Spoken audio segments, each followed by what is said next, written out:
चलिए आगे बढ़ते, बात अब नेपाल की कर लेते हैं। नेपाल से बड़ी खबर सामने आ रही है। नेपाल के पीएम केपी ओली का इस्तीफा, ये बहुत बड़ी खबर सामने आ रही है। नेपाल के पीएम केपी ओली ने इस्तीफा दे दिया है।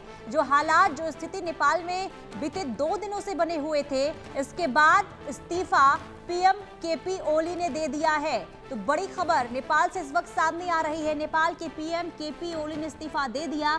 हालांकि कल 26 ऐप पर जो प्रतिबंध लगाया गया था, प्रदर्शनकारियों के प्रदर्शन को देखने के बाद उन ऐप से प्रतिबंध को हटा दिया गया था। उम्मीद थी कि स्थिति कंट्रोल में हो जाएगी, लेकिन आज दूसरे दिन एक बार फिर से जेनजीज यानी कि जो युवा हैं वो सड़कों पर उतरे और उग्र प्रदर्शन करते हुए नजर आ रहे थे। स्थिति खराब हुई और कई मंत्रियों ने सबसे पहले इस्तीफा दिया। पहले गृह मंत्री नेपाल के, उन्होंने इस्तीफा दिया, कृषि मंत्री ने दिया, कुल 9 मंत्रियों ने इस्तीफा दिया। इसके बाद अब नेपाल के पीएम केपी ओली का ये इस्तीफा, खबरें सामने आ रही थी कि वो नेपाल छोड़कर जा सकते हैं, लेकिन अब इस्तीफे की खबर सामने आ रही है। तो ये बहुत बड़ी खबर सामने आ रही है। काठमांडू में हिंसक प्रदर्शन के बाद, युवाओं के विरोध के बाद, खुद नेपाल के पीएम जिनका इस्तीफा सामने आ चुका है। कल सरकार झुकी थी, लेकिन उस सरकार के झुकने का कोई यहाँ पर रास्ता जो है वो दिखा नहीं, यानी कि स्थिति में सुधार किसी भी तरीके से हुआ नहीं।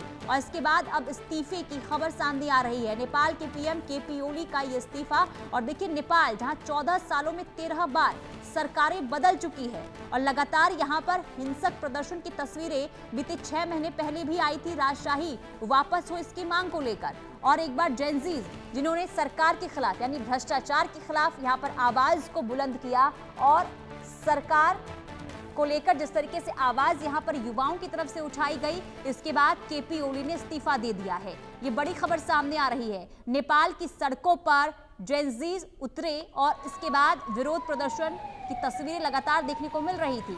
और काठमांडू में कई जगहों पर आगजनी भी हुई, कई जगहों पर गाड़ियों को आग के हवाले कर दिया गया। नेपाल के कानून मंत्री के घर पर भी आगजनी हुई और नेपाल में राष्ट्रपति के निजी आवास पर भी कब्जा इन युवाओं ने, प्रदर्शनकारियों ने किया। नेपाल के पूर्व पीएम के घर पर भी आगजनी हुई और नेपाली कांग्रेस दफ्तर पर भी इन युवाओं ने, प्रदर्शनकारियों ने हमला किया था। नेपाली कांग्रेस की ऑफिस में भी जबरदस्त तरीके से यहां पर तोड़फोड़ की गई थी। प्रदर्शनकारियों ने नेपाली कांग्रेस अध्यक्ष के घर में भी आग लगा दी और संसद के बाहर प्रदर्शनकारियों का जोरदार प्रदर्शन देखने को मिला। और इसके बाद अभी खबर सामने आ रही है कि केपी ओली ने इस्तीफा दे दिया है। तो ये बहुत बड़ी खबर सामने आ रही है नेपाल से। इस वक्त की बहुत बड़ी खबर, नेपाल के पीएम केपी ओली ने इस्तीफा दे दिया है। लगातार वहां पर विद्रोह की स्थिति देखने को मिल रही थी सरकार के खिलाफ और भ्रष्टाचार को लेकर जिस तरीके से युवाओं ने आवाज उठाया।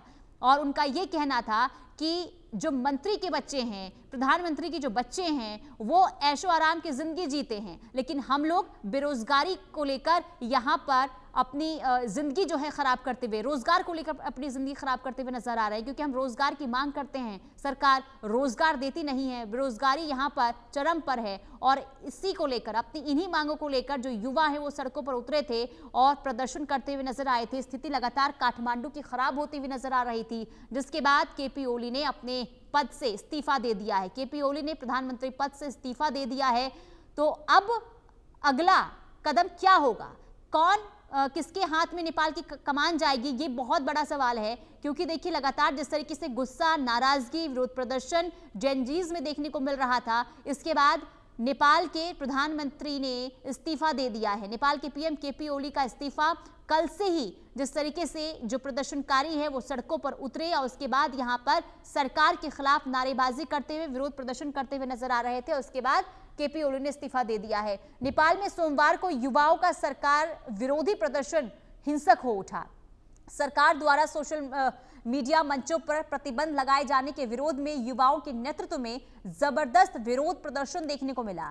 प्रदर्शन के दौरान 19 लोगों की मौत हो गई और करीब 400 लोग घायल हो गए।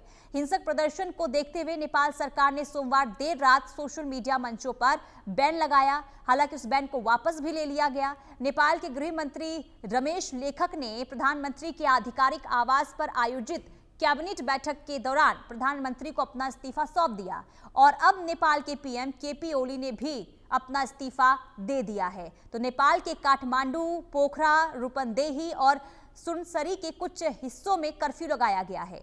राजधानी काठमांडू में स्कूल के छात्रों समेत हजारों युवाओं में मैतीघर और बानेश्वर इलाकों में मोर्चा खोल दिया था और प्रदर्शनकारी छात्रों ने सरकार पर भ्रष्टाचार के गंभीर आरोप लगाते हुए फेसबुक, व्हाट्सएप और एक्स सहित 26 सोशल मीडिया प्लेटफॉर्म पर प्रतिबंध लगाकर अभिव्यक्ति की स्वतंत्रता को दबाने का आरोप लगाया था।